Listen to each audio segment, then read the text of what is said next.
Welcome to A Celtic State of Mind. I'm John Dykes, and once again I'm joined by Jim Simonetti. We will be speaking to Stevie Mullen. Welcome back to the show, Stevie. What an absolute pleasure, Paul. It's great to have you back. Love coming. Absolutely love coming over here. How you been keeping during the lockdown? Been very well. We were a bit scared, hell scared at the beginning, but now back to normal and everything's good.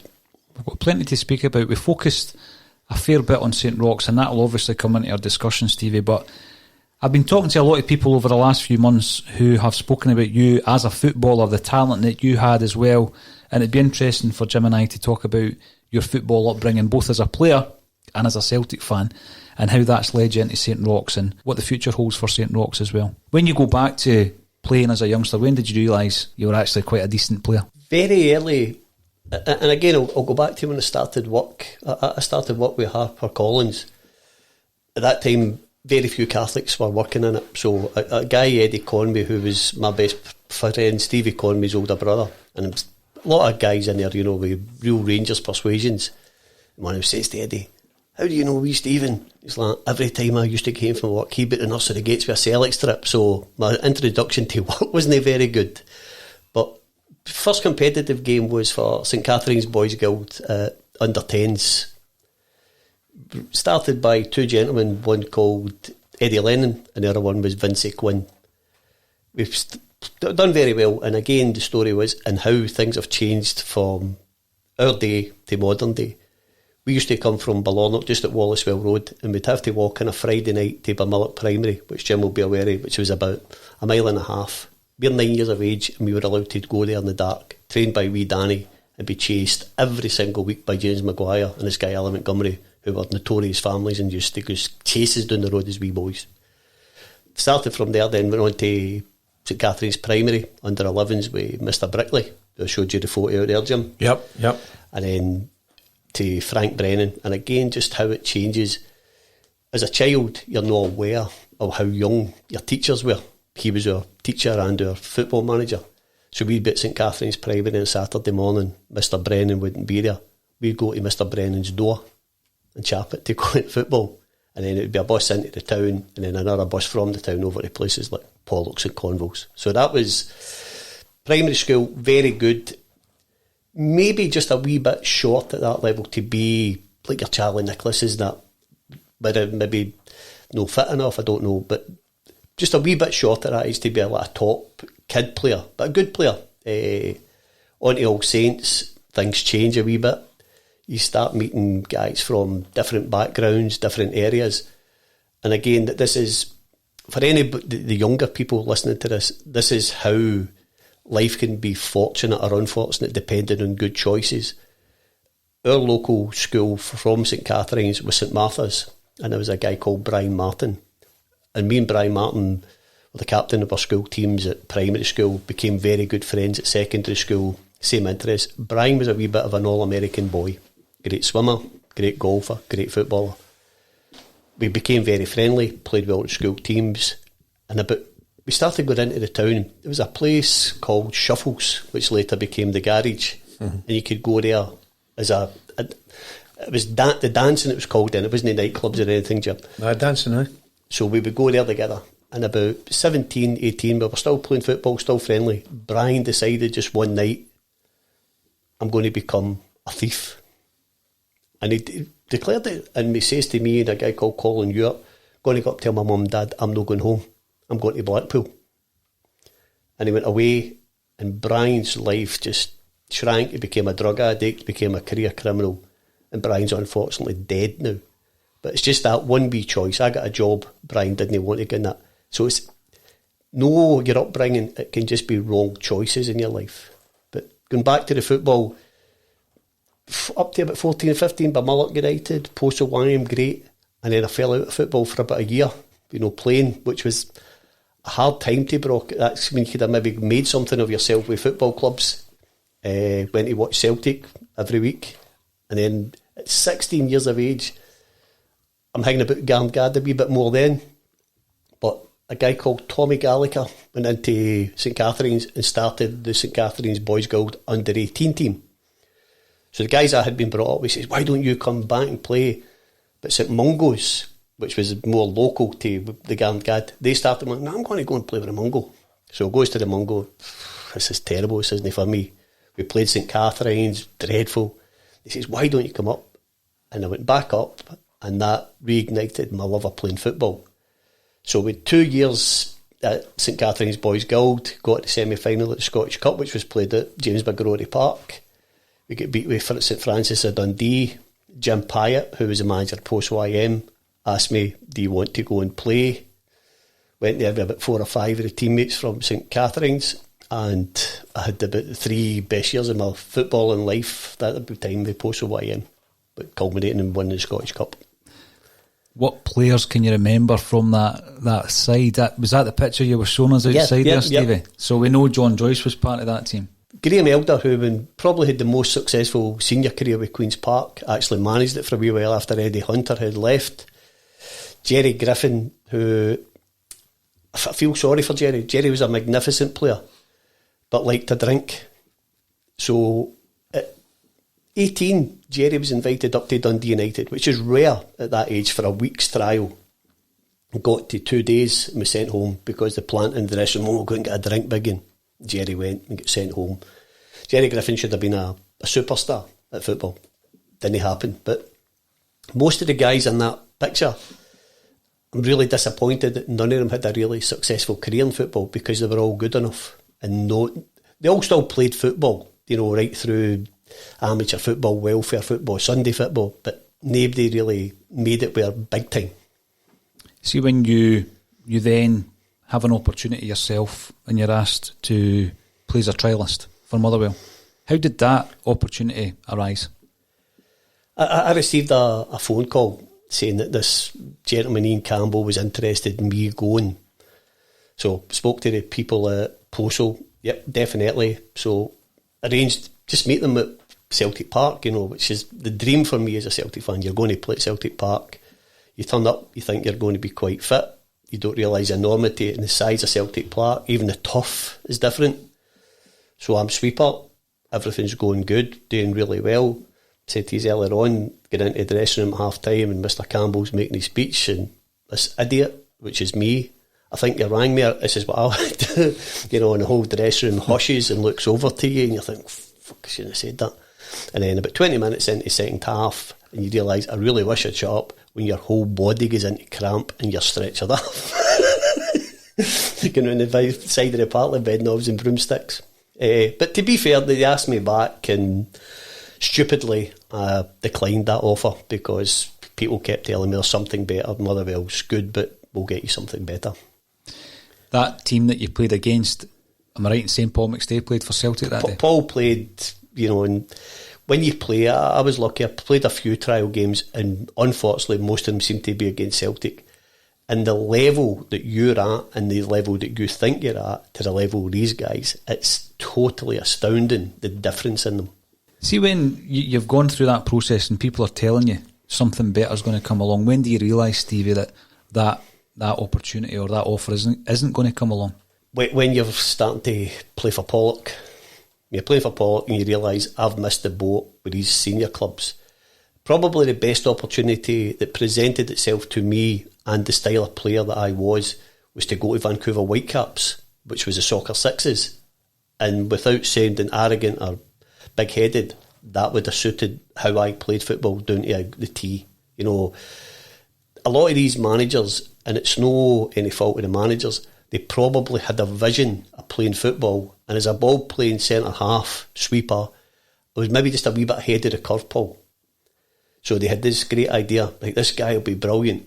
But if the ball's coming into the penalty area, they're used to guys hoofing it. They've got all of a sudden they've got this young boy who's going to pull it down and try and nutmeg the centre forward in his penalty box. That lasts until you concede a goal that's my fault. and it's get up the park or get Big Danny back in. You know, so they had the right idea, they just didn't have the courage to see it through. It's interesting you mentioned Vancouver Whitecaps, because quite a few players from British Isles went over there, didn't they? Yep. Did they have a good scouting network at that time? It was through the second post-YM manager under 20, was a guy called Brian Burns. Brian had a great network, and he says, listen, we can get you there. And again, then you start speaking to your family, and probably lack of courage in my half to make that decision to go. But in football terms, that would have been the best idea for me. So Stevie, you've told us about your opportunities with Motherwell, Vancouver Whitecaps. Were there any other opportunities or offers from elsewhere? Played a couple of games for Clydebank, again went very well. Played Celtic again, you know, it seemed to always come up against Celtic, which was real different class from what we were.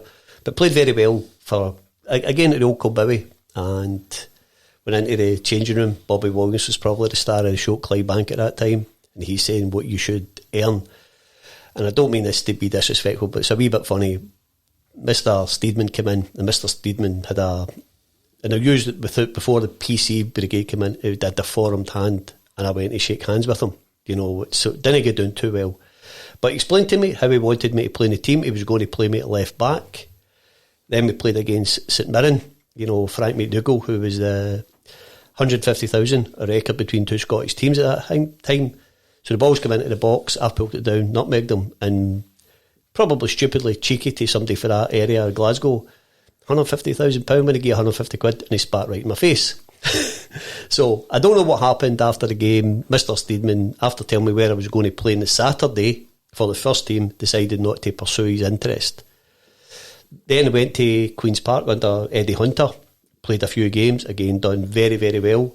He's come into Lesser Hampden, we're playing East Stirling, the ball's come in, I've put the ball down, nutmegged the guy for East Stirling, he's went through me at half time, you can't do that, that's that guy's job, and being cheeky and says, well, we should get another job in because he's not very good. So that sort of put that on a wee bit of backward step. Played another game the following week, trainings on a Tuesday night. Hey, anybody that played last night can go and get a bath, and so poof, I'm away. And he's coming on, where are you going? I said, tell us to get a bath. That's for players, you're a trialist. I was like, oh, no for me, mate, this is, I'm off. But again, somebody, John, spoke very highly last week, Bobby Dinney at that time kept telling me there's something better, don't sign for these clubs. Now, I know for a fact that there was a definite interest from Celtic, so I don't know if that's what he was thinking. Obviously being a lifelong Celtic fan, maybe he was hoping that would materialise. Davy McParlin came to watch me a few times. I know we played a semi-final of the Scottish Cup, Hannah Park, which is Shotts, at that time the biggest playing surface in Scotland, and he came to watch that. We lost that 1-0. Davy was at the game, had a very good game, and please do not take this as any sign of big-headedness. I'm only telling you as the story went. But the star of the show that day was a guy called Brian Martin, who went on to have a great career with Motherwell. So I don't know if maybe Davy went back with a better report of him. Then there was interest from Chelsea. That just seemed to die a death when Brian took over. At that time there was other people in my life that maybe went down a different path, and maybe if they'd done background checks that would have maybe influenced Chelsea. That was the interest at senior level. Fortunately, unfortunately, who knows, maybe it would have worked, maybe it wouldn't, but I've loved my life in football, absolutely loved it. Do you think, looking back all these years later, that you would have done anything differently? Definitely. Again, I always went to training, right, and maybe just a wee bit ahead of the curve with this ball-playing central defender. I couldn't understand. Went to training and always done my best, but never more than my best, because he never pushed it. I didn't ever understand running round the side of a park when you played in it during the week. So there would be guys like Paul McAloon and Davy McCabe at Paul, you know, who could run the 100 metres, 2 seconds, you know, but full pelt the full night. I never ever done that. And my attitude to training, because I just wanted a ball out, was probably disrespectful to the men. But at that age I would have never understood I was being disrespectful. And I never missed training, I always went, but probably just didn't put enough emphasis in. And again, nobody knew about sports science in the days. There was no coaching, you just ran, you know, up and down hills with guys in your back. I don't know if that's good for you. I'm waiting on a new hip, so I'm just going to say it, isn't it? hips and knees all over Scotland would disagree that it's good for you. Let's talk about some of the distractions growing up in your area, in the Glasgow area at that time. What are the main distractions at that point? Fortunately for me, because of my household, my mum and dad, my gran stayed, and I had 4 older sisters and an older brother. My brother and my dad liked to drink, so they were never violent, they were never horrible. I didn't want that lifestyle.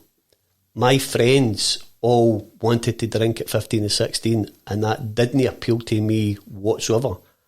I started going to this dancing called Shuffles, and very quickly I decided I'm a town person. I'm not want to be a local guy. So I'm going into the town, I'm meeting guys from Blackhill, Provenmill, Garngad, the Gorbals, and it was new, different ideas. Years later, and this is a true story, my dad and us guys went to what was called the Cairn Bar. So the Cairn decided we're going to inflate the prices. So my dad organised a picket of the Cairn because of the prices. So they would stand outside, don't go into the Cairn, don't get the Cairn. Once our tours was up, they're going to get a pint. So it's sort of defeating the purpose. But then they decided to start their own bowling club, which is still going to the States, Wallacewell Bowling Club.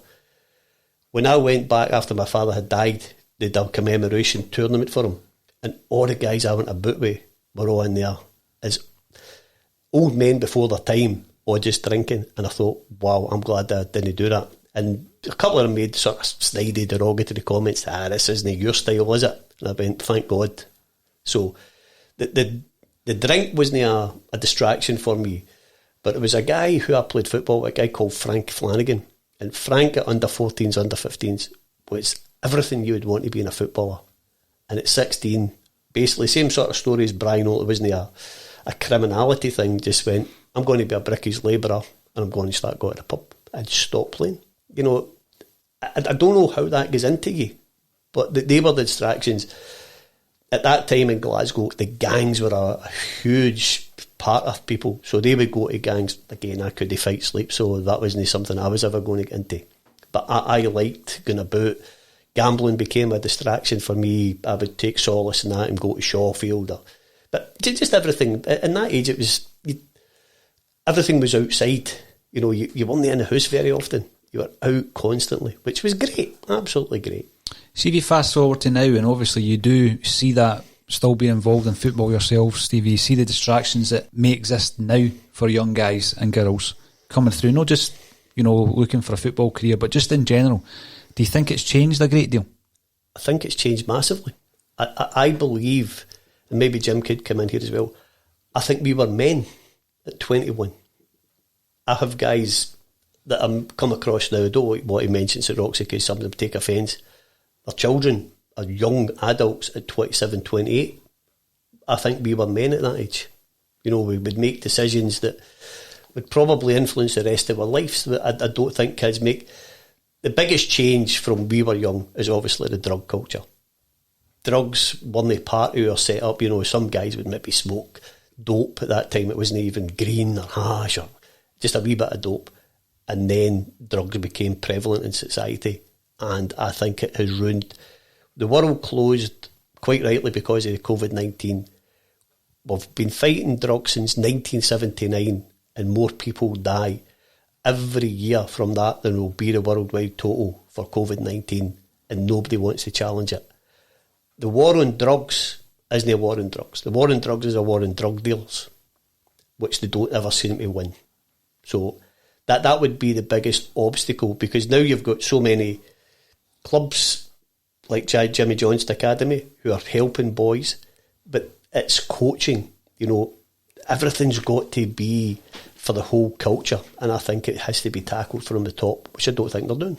You mentioned Jim, obviously, with the academy, and Jim, you are dealing with the youth coming through. Yep. And you've had similar experiences from your own youth of certain distractions. And I know that you try and educate the kids that are coming through the Jimmy Johnson, but how difficult is that if for the rest of the week they're in a household or they're with their peers who are maybe offering them a different message? Stephen and I have got similar upbringings, obviously for different areas in Glasgow. We went to All Saints together. But the distractions that we had back then was you could either go down that road of going into drinking, being part of the squad that wanted to go and do things that weren't right, or you go to the dancing and you go and do it. That's where you went. Shuffles a great education. And I remember Stevie's brought back a couple of wee memories, because I used to go with the boys as well for the Ranza, a few of the boys in there, and then when the Ranza got knocked down, they moved into Parliamentary Road down in Tinhead.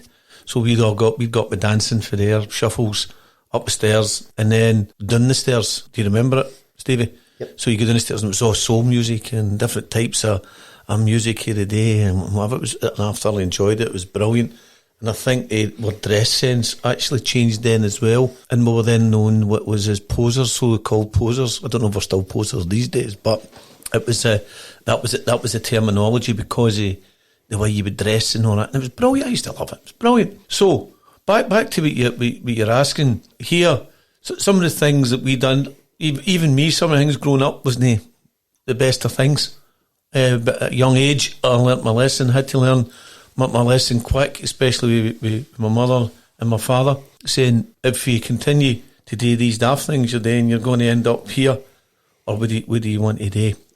So I try to install with the youth that we have got and that come through our doors and young people that we speak to, you know what?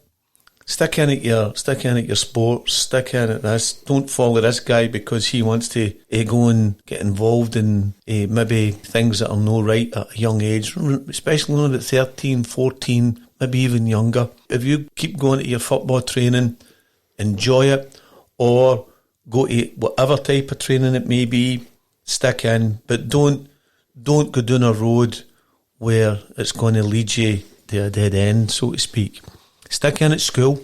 I actually regret that I didn't pay as much respect at secondary school at All Saints to the teachers as I should have. When I look back in it, very disappointed in myself. I was young. I shouldn't have done what I felt was right back there, trying to be one of the guys, trying to be what they called as fly or wide or whatever. So I regret that. I love St Philomena's where none of that happened. Loved the teachers there. It was fantastic. So at school, we tell them, you've got to stick in at school. Get the best education you can at school. Don't dog school. Look out for each other. If you're at the same school, everybody look out for each other. Do what your teachers tell you and do your best and look after your mother and your father. Look after your family and try to be a good person. So, but hopefully here, over the years, it's not just been about football. It's about trying to install things that now that we can see that we were fortunate that we came through the schemes. And I didn't ever think I would be able to say that I'm now fortunate being brought up in hardship, being brought up in the Meanstess, being brought up with provident checks, being brought up where we had nothing, but yet we had lots of things. And that then has now become today, like Stephen, has become an education that we didn't think we were getting to now teach these people that would now come through our paths, especially what Stevie's got going as well. I'm skipping forward a wee bit here, but what Stevie's got at the Roch Talk and different people coming from the area, I would like to think if we went along to that and we spoke, people would know, well, these guys we grew up in similar situations. Well, we've got here because we done this or that, or it's just somebody to talk to. Then I think that's great. But I think my true education was being brought up in the area where I was brought up, which was Black Hill, and I'm proud to say that's where I'm from, and a lot of great people there. We learnt so much. We learnt so much about Celtic coming through that area, which they say was the most deprived area in Europe, and a massive Catholic population in there, Stephen, and the surrounding areas in Provenmill. It was good. It was actually good times growing up and great education that hopefully the things that we have learnt from by growing up there have helped other people to do better in life. 100%, Jim. You have, and you continue to do that. And Stevie, when you're thinking back to your upbringing, football's a great escape, playing football. going to watch the football's a great escape, but it also gives you that comradeship as well, doesn't it? Whereby you forge relationships with people, either playing alongside them or going to Celtic games with them. Talk to us about your memories of following Celtic moving into the kind of centenary era. It was absolutely brilliant. I had a great career. After we'd left the juveniles, we went to play for Pollock, Perthshire and St Roch's, which was great. Left St Roch's, went to play for a team called Villa, which was absolutely brilliant. Played with some fantastic players, Chick, Jimmy Hughes. Then we played for Rockefellers the Sunday morning. Again, came across Dingy Hamilton, who played with us. Two trebles with Rangers. John Pelosi, who was fined and went to court for the tackle on Jim Brown. He came across these guys. Then, sort of just, I'll no name who it is, but how I felt that football finished for me competitively, although I continued to play, was we were playing a team for Falkirk for Villa at Cowlairs. And at Cowlairs there was 3 different steps, and one of our high profile who went on to had a great career in football was standing aside in crutches. So our team played a team from Falkirk. Bit tousy, and their wee winger was a bit mouthy. So he's running along the touchline, and our resident whiz kid cracked him in the face with a crutch. So, because nobody would tell who done it, that was us, that the team got disbanded. But absolutely brilliant. From then, just started going to watch Celtic with Stevie Conway, Jerry Conway, and Lawrence Riley. That was my wee gang to go. And it was absolutely brilliant. First trip abroad was to Celtic versus Borussia Dortmund from the Celtic Club in Springburn, which Matt Cotter spoke about a couple of weeks ago. We stopped in Lille, and it was absolutely fantastic. The game was great, reignited, and then probably for the next 20 years, I didn't miss a Celtic game, with tickets for the Old Jungle before Fergus took us and moved us to Hampden. So my life for 20 years just revolved around Celtic Football Club.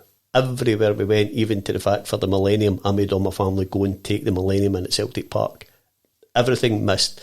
Weddings, christenings, communions, you just went to the game. People go, how can you manage? Wasn't it a matter of managing? That's what you done. You just went to watch Celtic. In hindsight, I loved every minute. Maybe I could have offered something back, but I loved it and I wouldn't have changed it. See that dedication. I love hearing that, Jim, that dedication to Celtic Football Club. And I've said this a few times, I thought I was a big Celtic fan until I started meeting other people who you realise are on a different level of supporting the club. But I've also had discussions where sometimes that dedication can affect other areas of your life. It might affect relationships, it might affect jobs that you try and hold down, etc. Have you ever looked back and thought Celtic have at that time been too important for you? They were the most important thing. I was married, and as I said to you earlier on, my wife's come in for work and she says, where are you going? I'm going to Italy for a pre-season tourney. No preparation, I'm just away. You just went. I worked treble shifts at that time, and I had to swap shifts probably every week, every fortnight. And again, I worked with some considerate guys who would swap shifts from back shift to early shift so I could go to games. It was, even we started playing for Bumullock College on a Saturday morning, and we would have to get the games. We played starting earlier, and we had to go to Aberdeen for the Saturday afternoon games. That's right. It was time before, everything was at 12:30, because it wouldn't have been possible then. And then we would just jump in the motor and drive to Aberdeen. But you just went. And again, maybe somebody smarter than me, I think it becomes a wee bit like an addiction. And it's hard to break the habit of going. You spoke about the jungle and then going to Hampden. And again, I had been going for a few years by that stage, and that was the most concerning time in my Celtic supporting career. There was a wee bit of that when we moved into the pandemic, because you just never knew. There was a fear of the unknown, what's going to happen to anybody. But back then, Stevie, did you actually believe that this club that you were born into and that you dedicated your life to might actually not exist anymore? No, again, probably naive, because I placed all my trust in Celtic Football Club. No, the team, Celtic Football Club, that was my club. And I would never believe that the gentlemen who were in charge would have duped us.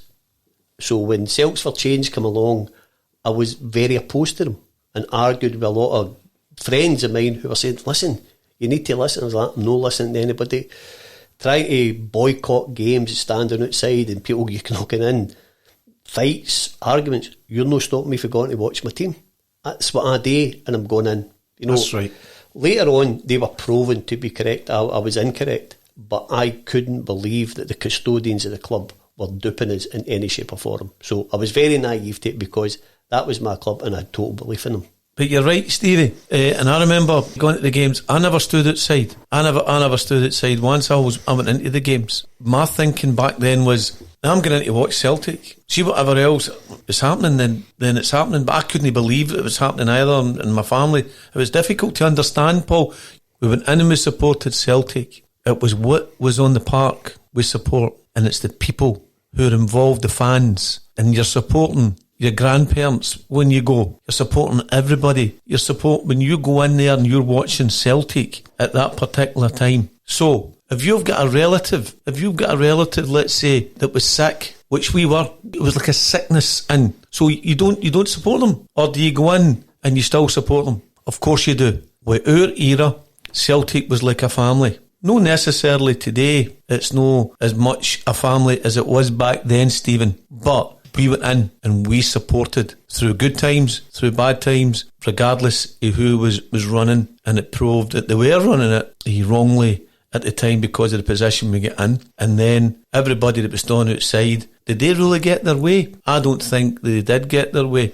I think they got so much of their way, but it was inevitable that what was going to happen was going to happen, and it would have changed. Would they have let the club go down at that particular time? I don't think certain individuals would have allowed that other out with Fergus. So I think what's happened back in that era where you're asking, Stephen, is a very, very important, and it's a great subject, and it would be interesting to see who did stand outside, who was part of that when they got into the game. You know, when I think about modern football, everybody goes on about modern football's rubbish, modern football has ruined the game and all this kind of stuff, Stevie.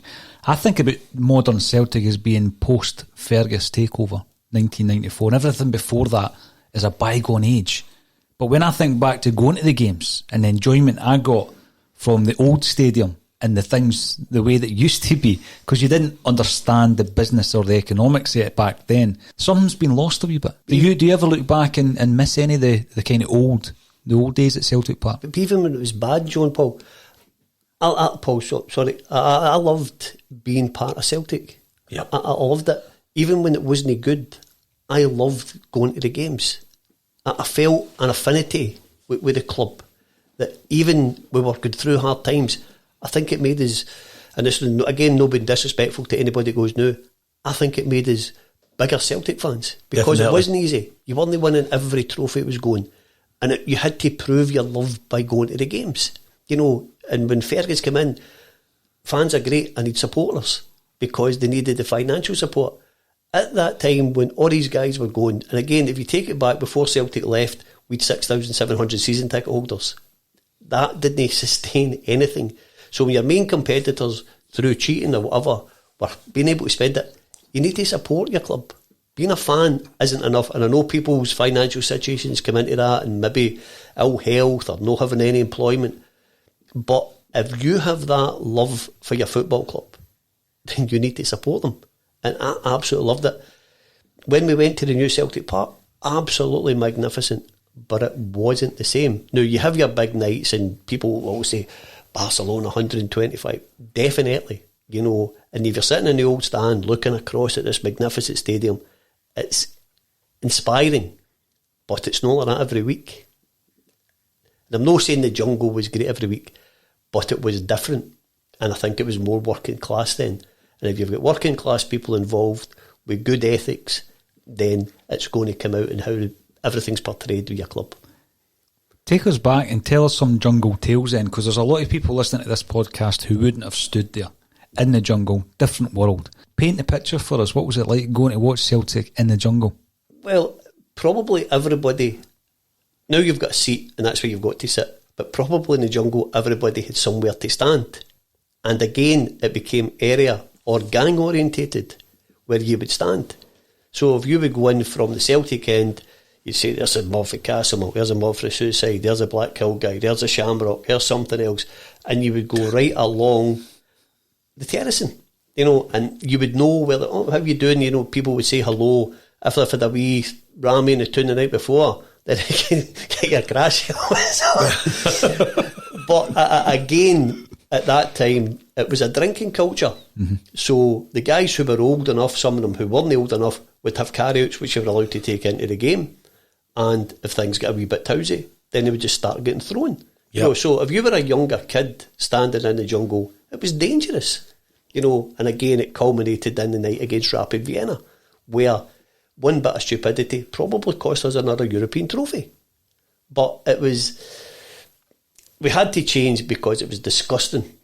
You know, as a kid, the flavours, the savoury and the great rapport that the fans and the players had for the jungle, it was special. The same as maybe like the boys for the Green Brigade have got now with some of the players. But it was disgusting, you know, the hospitality, the catering, the urinating, you know, things getting thrown. It was of its generation. It wouldn't work now. You mentioned there about the Rapid Vienna. It's an interesting point you make, because any of the ex-players you speak to, and Davy Hay would suggest exactly the same. I mean, Celtic, there was a good chance Celtic would have at least got to the final there, and they would have faced Everton. Yep. And it was down to that culture, wasn't it? Because people now look at Scottish football and they try and compare it to the English game in terms of the alcohol restrictions, and then they compare it to Scottish rugby and how you can go and watch a game. And things have changed, Stevie. Do you think we'll ever get to the point where you're going to be able to go for a beer whilst you're at Celtic Park? Again, I'm not a businessman or in charge of anything at Celtic Football Club. I think there's an easy way to do it, you know, that could curtail. Now, you can't curtail what people do before they get into a ground. Most people who go to Celtic Football Club on a Saturday are all season ticket holders. So why don't you get a maximum of 3 drinks on your season card? And when you go to the kiosk for a booze, you get it swiped, and you've got your maximum of it's 3 pints or 3 halves, whatever your tipple is, and then you're not allowed anymore. I think that's a cracking idea, Stevie. You know, so that may be something that works. I know they're actively looking at the fan zone outside, again, which would be a great idea. Do they need bigger fan involvement? I know John Paul Taylor is trying his best with the fans forum to get people in. Is it the same people who speak all the time? Probably. So if you're going to have these, I think you need to open up to a wee bit more of a wider audience, because sometimes the most placid guy in a room would have the best solution, but he's maybe intimidated by louder people who, I'm this and I can do it and I'm run this. So the guy will not say anything. Mm-hmm. But he could have the best idea in the world, and it goes, do we go back to maybe for Celtic to send out a questionnaire with your season ticket? How would you like if he's got any ideas? Now, I know it's a time-consuming job for somebody when they got all the surveys back, but there might just somebody come back with an idea. I think we've moved away a wee bit from the riots of Hampden, where alcohol obviously played a bigger part. But I think there's solutions to everything if somebody wants to find them. I think it's a great idea, and I think that the fact you're restricted to not being able to drink is probably in time meant that people binge before they go into the game, which obviously is no good for anything. You know, health aspect of that, particularly when you look about the waste ground areas and everything when you're going to the games, and people are really going for it. They're getting as much alcohol intake as they can before they get into the stadium. But if they thought they could maybe get 3 drinks in a 90-minute period. Well, one of the most prevalent problems round about Celtic in the recent districts, and the district council have got involved, the local housing associations have got involved, obviously the parkings, one of them is the distribution of litter. When they go to the game, people just discard it, all their litter, and mostly it's alcohol bottles or cans. So that's where you're getting all your complaints. So they're trying to figure out, you know, I think it's like half a mile between each litter bin. You know, but that's not going to take a lot if you've got 50,000 people descending on a stadium. You know, do they start just putting skips out and letting people discard it? So that'll take the pressure away from the people or the residents that's close to the stadium, you know, complaining. But if you can say there's a fan zone, or there's even in the concourse where you get your pie and that, then you can have a beer. So if you get in a wee bit earlier, do you get 1 and you get down at half time for your 2? I don't know how people would drink, but if you're only allowed 3, and I know there'll always be dodges, you don't drink, game of yours, I'm going to get 6. I understand that, I'm no stupid, but it would be a start. I think it would be a good start. And I've never heard anybody mentioning that before, Stevie, so fair play to you. Hopefully they do start treating people like adults again, Jim, because, you know, it was a different era and there was a different culture of getting bevied at the football. Less people probably drove to the games as well. I mean, I'm speaking from personal experience. I drive to the football. I always have done. You know, I went to the games on a supporters bus when I was younger because I didn't have a driver's licence, but I've always driven to the games. So I wouldn't drink. But it would be good to have that option. Of course. Did you just walk it down to Celtic Park? Did you jump the bus? No, when we were younger, we'd get the 35 bus from Wallacewell Road to Duke Street. Aye. As we got older and I drove, we would drive to the parade and just walk down from there. The parade, eh? We all walked it to the games. It was great.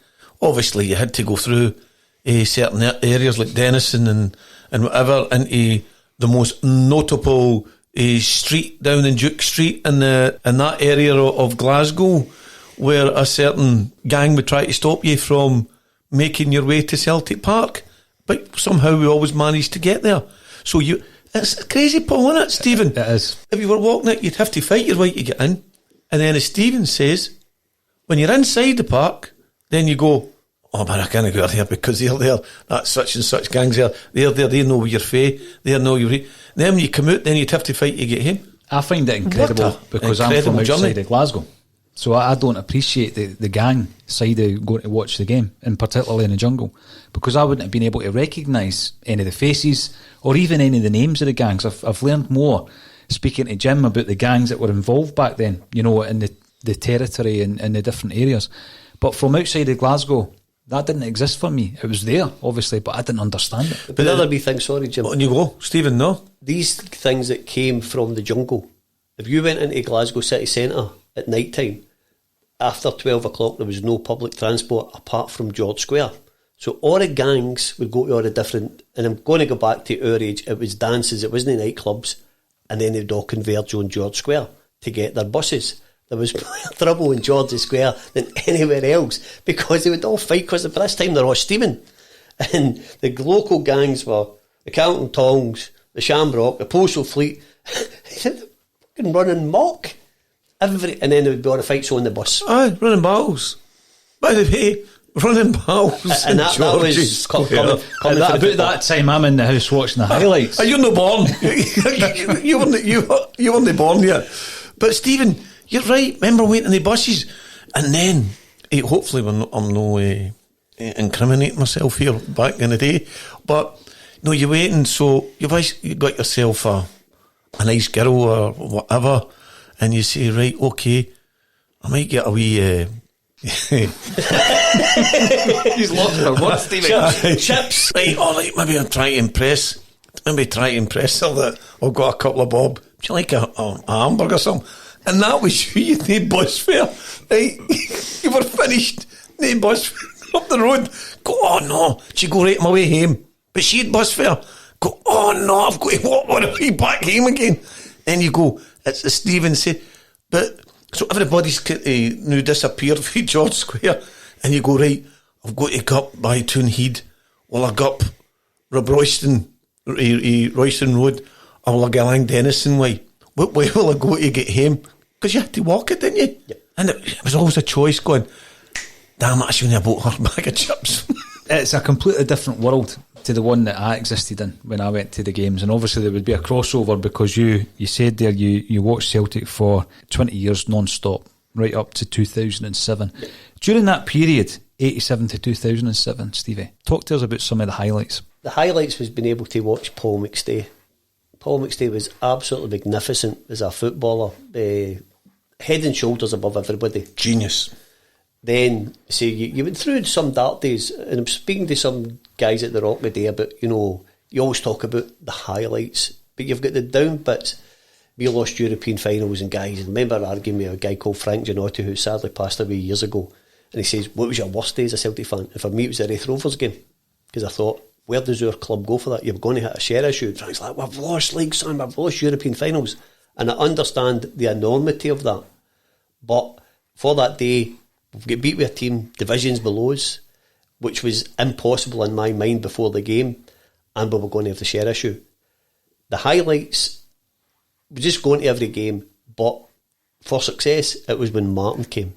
The 6-2 game, you were off your seat, you know, and we were on the verge. And again, these salty things, you know, about, you know, the Lisbon Lions and, you know, Rangers are the benchmark. And you're thinking, we're hammering them, you know, and then you're going over the Kingston Bridge for years. Oh no, how it's got to be the day. And then you're going, how many are we going to beat Rangers by? You know, it all changed from there. And then to have the highlights of the full run to, you know, Seville, you know, absolutely been in Stuttgart, you know, beating a very, very good Stuttgart team, Anfield, you know, and then going to Seville, and the enormity of that was absolutely magnificent. But as I say, for me, and it's only my opinion, Martin O'Neill gave us Celtic back from Maurice Johnson signing for Rangers. I think it took us that length of time to get our club back. Mm-hmm. And to become really the dominant force in Glasgow at that stage, because you were the one that named Martin O'Neill as the manager of your lifetime. People would argue and have different opinions, but the statistics are remarkable when you look at from when Martin O'Neill took over up to the present day, and he started that domination. But see, when you look at it, what's your thoughts on, because you're torn between that team that we love to watch, taking us to another European final, first European final since 1970. However, we were losing money. So how do you balance that? And people might criticise that what came after Martin O'Neill was Celtic stripping back in terms of finance. And I know, having spoken to you, it's a brand of football you didn't enjoy watching. So how can Celtic balance it? I think sometimes you've got to separate the emotional attachment. The night when we played Boa Vista in Porto, I was lucky enough to be at that game. And for about 65 minutes, the Celtic fans were on top of each other because we weren't playing well.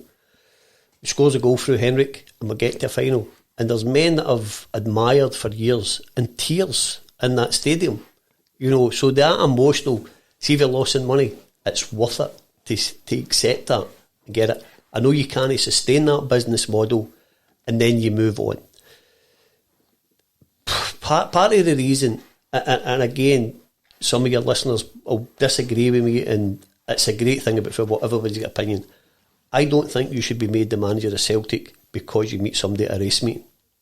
And that's what happened with Gordon Strachan. He met Kevin Moran, who invited him in, and he had the conversation with Dermot. And if I walk in a pub and the barman leaves and Jim's looking for a job, I think that's acceptable. But I don't think it should be how you should get the manager of Celtic, because Dermot and Peter would know every manager in Europe, because was it Gus Hiddink we were going to get before Dermot stepped in and brought his Martin? You know, so he's no unaware of football managers. To think he just came across that guy, I'm not really sure if that's a true story. I know that's the story that goes out and even Gordon Strachan tells it. I didn't want Gordon Strachan to be the manager of my team. And for a man to have broke that mould for me, it was very, very sad and very disappointing. You know, when you were going to the games, and I know people can say, oh, this victory, that victory, and he done this, but the football was turgid. Even the night when we beat Manchester United, we've got one shot on goal. That's not how I want to watch Celtic playing. At that point, was that the first time in your Celtic supporting life that you thought, I can't watch this? Even when it was bad, we were trying our best. We're limited players, were doing their utmost. And if you are doing your best, if you're better than me at something, if I try my hardest, you're probably still going to be better. And I felt up to the end. Some of the guys we had weren't a great quality, but they were trying their best. I just couldn't take, you know, and again, people will argue with me, Stephen Presley being the captain of Celtic? No, for me. Did it get to the point where you refused to go? I gave up my season ticket and it broke my heart. Broke my heart, you know, because I'd went with the guys for years and years, and they were my friends. We done loads of things together, you know, and they're still my friends, but I don't have the same relationship because I'm not going to all the games with them. I know Stephen Presley is a Celtic captain, man. You'd have been better with Elvis Presley. You know what I mean? But when you think it, I don't mean it that way, guys. I know you're laughing at me here, but you would have. But no, Stevie, sorry, I'm not making fun of that. But you're right. But need disrespect to Stephen Presley, but Celtic captain, well, I don't think so. If you go through the other bit, Jim, right? Hibernian young team at that time were all coming through. A really, really impressive young team. I never heard one Celtic fan ever saying, fancy the guy Caldwell, Scott Brown, Kevin Thompson, Riordan, Gary O'Connor. Everybody was desperate. Aye. So how did we end up with Gary Caldwell? Sorry, I don't know. I honestly don't know. But what you're talking about that time there as well, Stephen, I just felt there was a lot of disillusionment between us, wasn't there? It just wasn't. It wasn't clicking in. It wasn't clicking in, Paul. I find it difficult to know like any Celtic manager, Stephen. I quite like Gordon Strachan, but maybe the way it was done wasn't the right way. Did Gordon Strachan place his mantle down for a place in Celtic history? What do you think, Stephen? I think if he would have came in, if you remember his first interview on Football Focus with Garth Crooks going, the history of the club, and Gordon Strachan's answer was, I'm not interested. Since Gordon Strachan left Celtic, he's nothing but complimentary and praises us to the highest. Yeah. If he would have maybe came in with that attitude, you gave him a wee bit more latitude. But for our history, and that's all we have is our history, to say he's not interested, I don't think he should be making statements like that. No, he shouldn't be making statements like that, because anybody that's involved in Celtic Football Club has got to know the history, has got to know the club, and the history of the club means everything to the fans.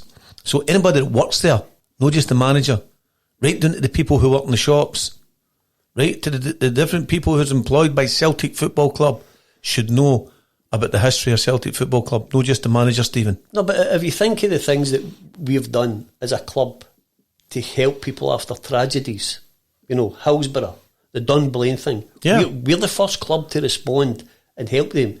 So I'm not saying Gordon Strachan's to live in the past and reminisce every time he speaks. His main priority must be the present and the football team that he's putting on the park. I understand that, but he has to accept what we're all part of. You're right, and sometimes, and I'm not disagreeing with you, some of the things that he actually came out with that wasn't the right answer, or the way he put it across maybe just wasn't right either. But see what he achieved. See what he achieved on the footballing terms. Apart from the one shot at the Man United goal and the game and we scored, as you say, he's still done well by the club, didn't he? Again, it's a popular misconception about the cost cutting. He spent more than Martin O'Neill in transfer fees. We were up at Inverness to watch a game. He's a manager, and he's got Chris Sutton trailing 10 yards behind the boys warming up. Chris Sutton was still the best player at Celtic at that time, and he wouldn't play him. Bobo was there, wouldn't he play him? Mm-hmm. So I've never met Gordon Strachan, but I'd love answers. Why would you not play your best players? There's quite a few players even that he brought into the club that he wouldn't play eventually. But I think when I look at that, one thing you did mention there, and I totally agree with you, I don't think he got it when he came in. The speech when you talk, and I think Tommy Burns had a big part to play in this, the speech he gave on the pitch on the final day of the season, where he says that he's leaving a Celtic fan, and he's been complimentary since. I think he gets it now.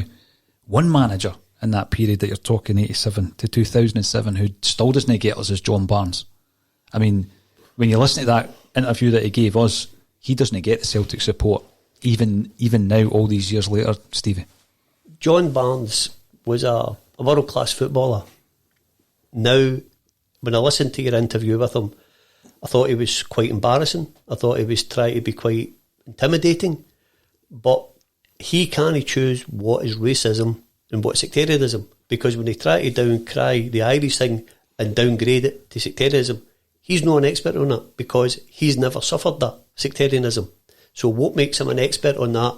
He might have an opinion, and a highly valued opinion on racism, but he's not an expert on everything. And I thought, although he was good in the interview in some points, I think a lot of it was rubbish, and I think he probably should have a wee think about himself and his actual management style, rubbish, or he would have had plenty of jobs in football. I agree with Stephen, but again, I don't want to contradict myself with saying I don't like saying anything against Celtic managers. So I'm not going to really say anything that's hopefully untoward, but what I will say is, where John in the interview, what I feel he never came out to be quite as honest as he's making out that what he is, unconscious bias. Yeah, but you see, that's unconscious bias, that's unconscious, everything was unconscious bias. So you then, John, and if you're listening, if you're listening, as a footballer, I was a great admirer of you. Fantastic doing that left-hand side of the park, because I'm left-footed myself. But John, why did you not mention your time in charge of the Jamaican team? So, are the Jamaicans, do they all have unconscious bias towards you as being the manager or the coach of the Jamaican national team? Don't think so, John. Don't think so. And again, John, to put us Celtic supporters in the same breath as Rangers supporters, again, you're a very educated man, and you're very educated more than me than I could ever dream to be. But apart from that, John, you have not hit the nail in the head, as Stephen has said, by sectarianism, where we have suffered growing up. We had an interview, and it wasn't too late after Celtic won the European Cup that Celtic supporters and the majority of the Catholic community actually, and says we can actually be a lot better than what we are now. And they all progress from there to go on to do their own businesses and whatever. So, John, unconscious bias, but you're wrong. And I agree with Stephen on that you should actually look at yourself. You should look at yourself. At Jimmy Johnston Academy Charitable Trust, we have had over 25 nationalities, and not once did anybody ever look at a kid here or a youth player and look at them and say they were white, they were black, or whatever. Everybody was treated the same. And that is the Celtic attitude. That is the Celtic people's attitude. Celtic supporters are different. They are different. They have a togetherness. They have a unity between them. Not like what can come from the other side of the city. The other wee thing as well, Jim, and again, this is true. I've got a lot of friends from Liverpool. When John Barnes signed for Liverpool Football Club, all over the COP was racist slogans directed at John Barnes.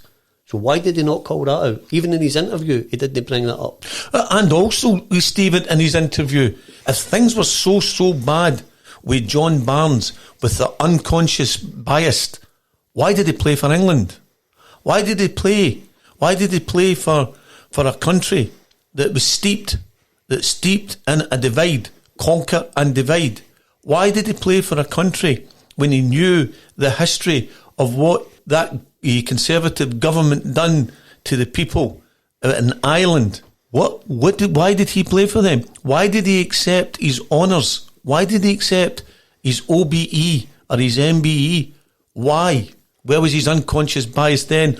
Or was John uneducated and unconscious bias then? And this has just come out. Unconscious bias comes into all different aspects of life. Everybody's got an unconscious bias. It could be against this or that. But to say that we have an unconscious bias against black people, no chance.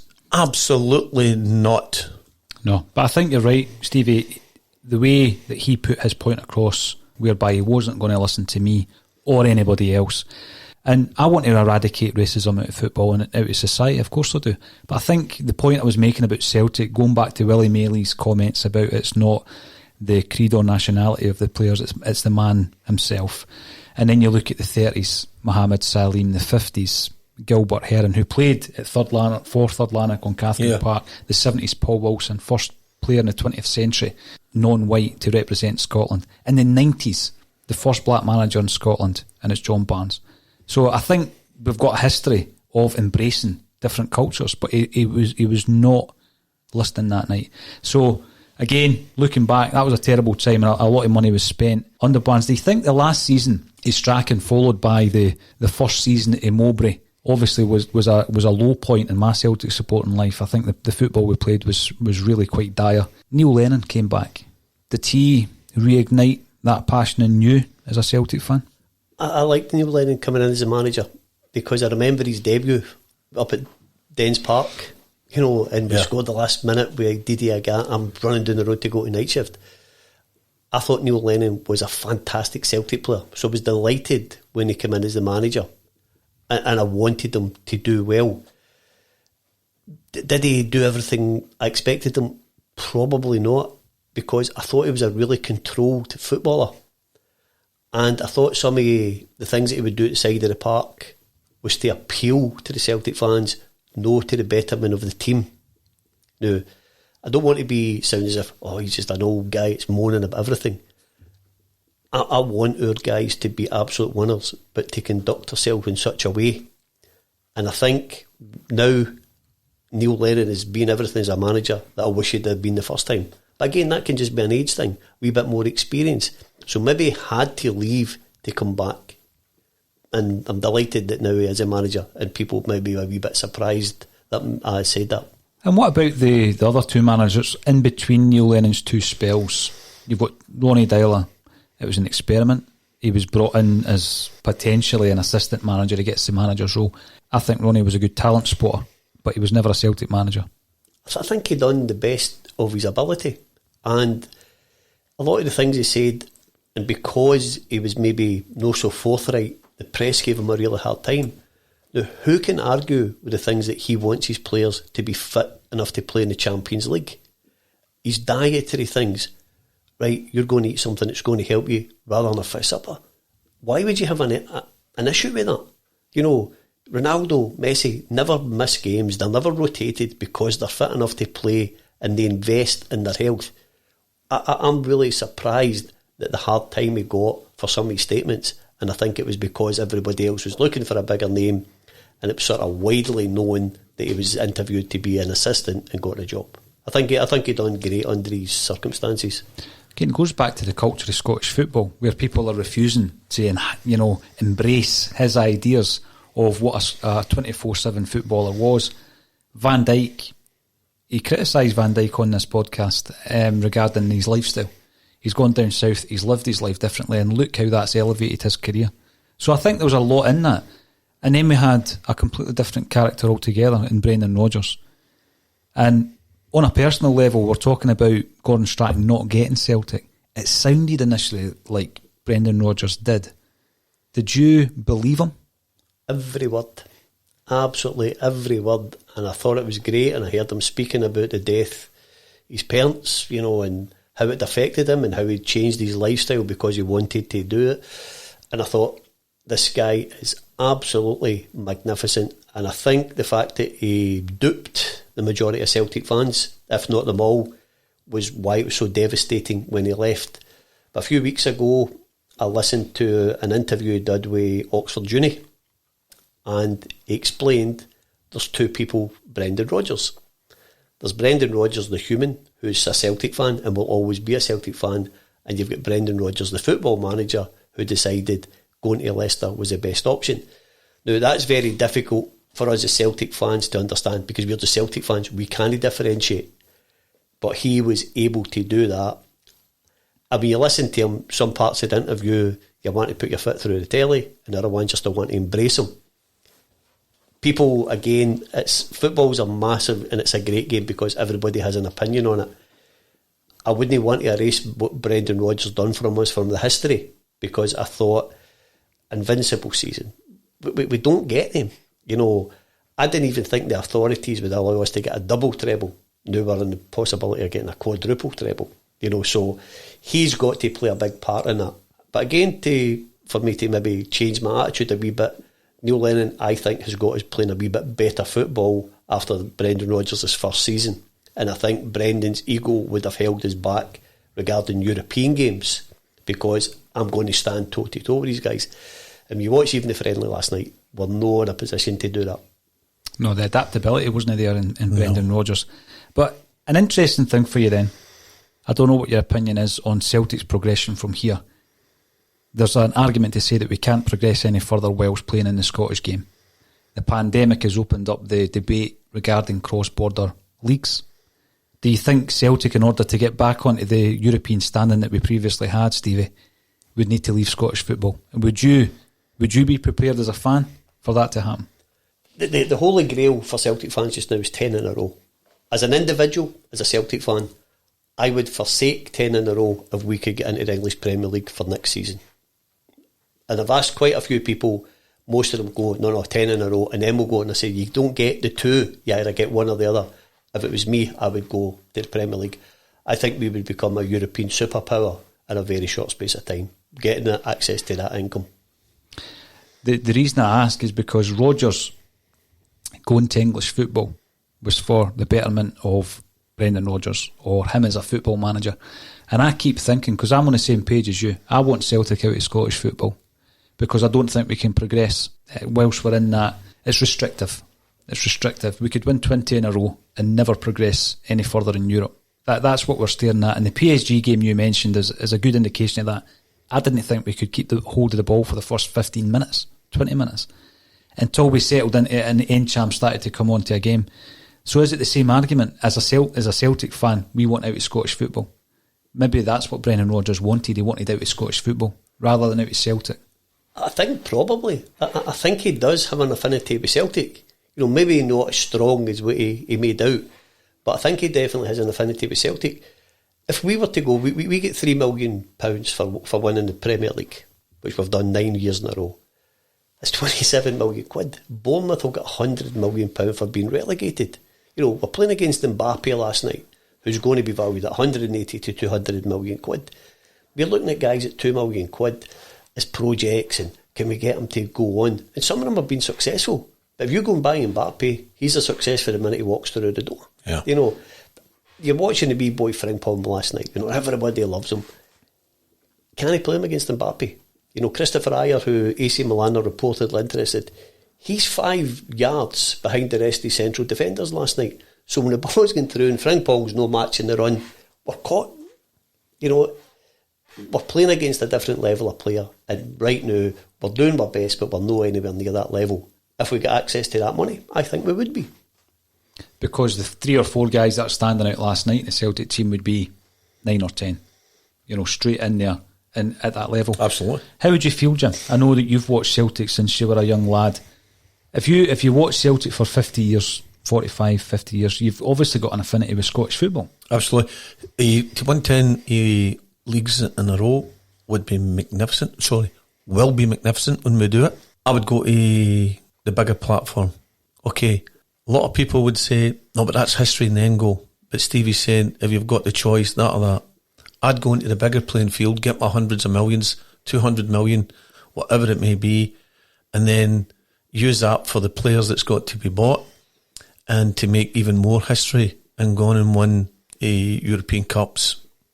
That's or Champions Leagues, whatever they're still going to call it. That's what I would like for Celtic, and not only just to be in 1, 2 European Cup finals, but to be constantly up there in European Cup finals. That's what I'd like to see. Back to the days when we were in semi-finals, quarter-finals, finals, and we were a club and a team to be reckoned with. But I've got a funny feeling that could be where we'll end up. I hope so. I think we had the chance years ago, didn't we, when Brian Quinn was the chairman? Mm-hmm. And I think it was Ken Bates put the kibosh on it. We had the chance to go to England. Ken Bates, Looking into the future, not just the start of the new season and 10 in a row. And I can understand why people are becoming so focused on it, Stevie. But I just think the bigger picture is Celtic are a European force.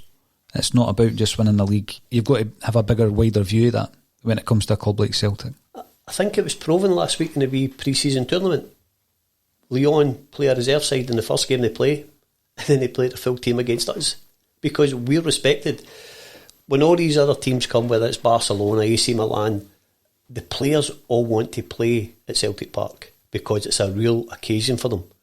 So every time we play a club, it's their best team they play. If you look at the quality last night, they brought on Verratti, who's absolutely magnificent, Draxler, and Herrera. These guys are substitutes last night. So for us to compete, we need to have other ways of getting it. And the Celtic fans, quite rightly, always want the best for their clubs and the best players. How do you get them? The season ticket money will sustain so much. And I know people, there's another bean counter. The only way you get them, Stephen, is to have the funds to be able to get them.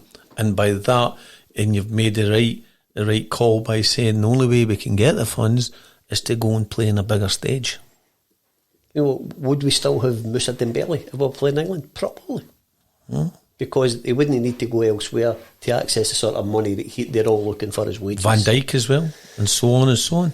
Well, if you'd have been able to keep the sort of better players who went in maybe the last even 5 years, you would certainly be able to complete in Europe. I'm not going to say you're going to be able to win any European trophies immediately, but you would be competing at a much higher level with the quality of players that we have sold in the last 5 years. You spoke earlier, Stevie, about your football career. Did it end at St Roch's as a player? It ended at junior level, and then I went to Postal Villa. They bought me for St Roch's. They played in the Welfare League. The Welfare League was quite a strong league because you didn't have to be reinstated from being professional to play in the Welfare League. So we went and played for Postal Villa until the infamous incident with the crutch.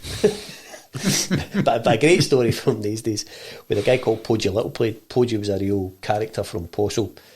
And one night he came up to watch a game, he's got a wee Staffordshire Bull Terrier called Hector with him.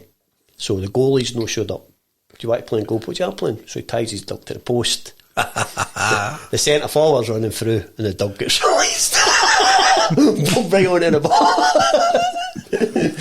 so they were great days. Brilliant, absolutely great days. So still played in a Saturday morning for the Colleges League, played in the Sunday morning for Rockefellers, and then the Sunday afternoon for a team called Volkswagen. So I'm still playing 3 games a weekend until I was about 36, 37 years of age. That's a lot of football. How did you then get back involved at St Roch's? We ran the Mark Cummins Memorial thing. That was a boy who was murdered in Charles Street Flats. So we started doing a charity game, myself, Andy Cameron, Albert Folds, and we done that for 10 years. Got to know Andy through that. Ended up working beside Andy in Glasgow North Regeneration. Andy was kind enough to help me to get a job in there. He was running the budgie, and he says to me, "Do you want to come and give me a wee hand?" So we went and gave a wee hand, and we got on pretty well. And I was like, why don't we get out of here? We got up to the Roch. The Roch was going through a bad stage in their history. So we were just weren't ready to go. So years later, Andy got the chap at the door. Do you fancy taking over? So to be fair to him, he gave me a call. At that time, my mum got dressed up with suffering from dementia, and we were having to provide a wee bit more care. So I couldn't commit to being part of the football. He says, really appreciate the offer, but I can't do it just now. When my mum passed away, I got back involved as part of the committee, and then we just went from strength to strength. But we probably work hand in hand. We drive each other crazy, but we're doing good things for the club just now. But that was how we got back involved. Good things also for the community. So another question would be Roch Talk. Talk to us, give us an update on how that's going. It's going absolutely magnificent. During the lockdown, we've had a lot of people up, obviously socially distancing and keeping themselves doing a lot of the work that's got to be done for the new season. And a couple of weeks ago, and I took a wee step back and I says to guys sort of one at a time, what do you see here? So they're painting. I says, everybody who's here is members of Roch Talk. So even during the pandemic, they were getting something out of it. And they're a great support network, I say, culminating at the weekend when the boys cycled from Fort William to Glasgow. How much did they raise?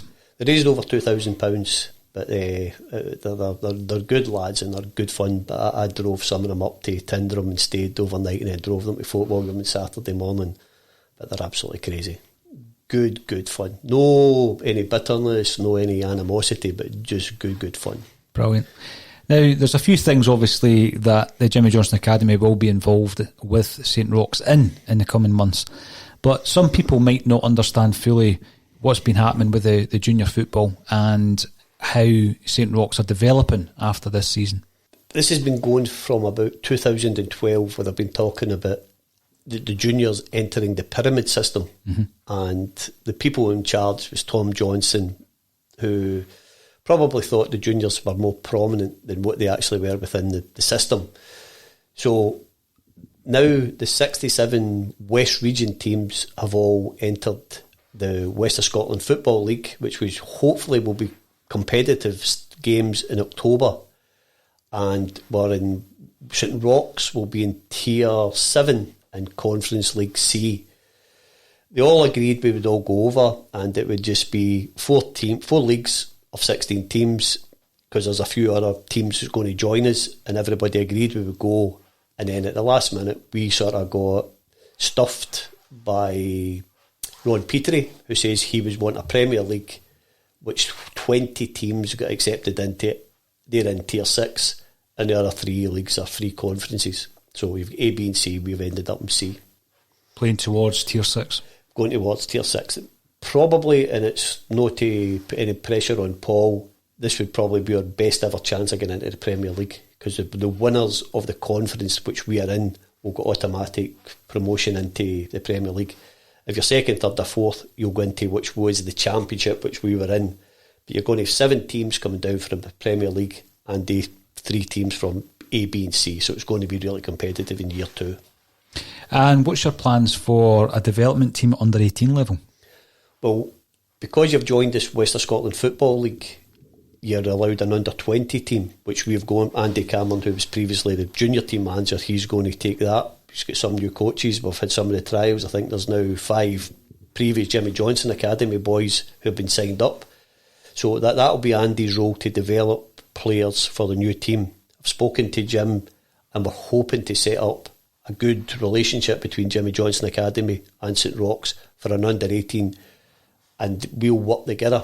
You know, so we might have too many boys for our under 20s team, but they're going to be young enough and they'll be good enough maybe in a year. So we could maybe put somebody in back to Jim. Jim will develop them, and we know when they come from Jim and his academy, they'll be real players, you know, and grounded well. And then we'll get first choice at them. So that would be the good tie-up I'd love to have with Jim. So we just need to have a few wee more conversations, but it's something we'd love to do. We're really looking forward to some developing good relationships with Jim and his academy. I'm looking forward to that. And the guys here, Joyce, Kenny, myself, Big Jerry, so on and so on, Mark, we're looking forward to that, and I think that will be great. And obviously, Paul, we're looking forward to the 100th anniversary game, which will be a Jimmy Johnson Select versus us in Roch's Select. And we're also looking forward now, once we can, to get the inaugural James McGrory tournament up and running, which will be a 7v7. And it'll be held here at Carkin Park with 22 teams all coming over 18s, 18 upwards to whatever age. So we're looking forward to that. And whatever we bring in there, there'll be a charge to the teams, and whatever we bring in, 50% will go to Roch Talk, the mental health initiative that's in Roch's is going, which I'm looking forward to that and contributing to that as well. So I think we've got good times ahead, and working with St Roch's, a team very close and dear to my heart.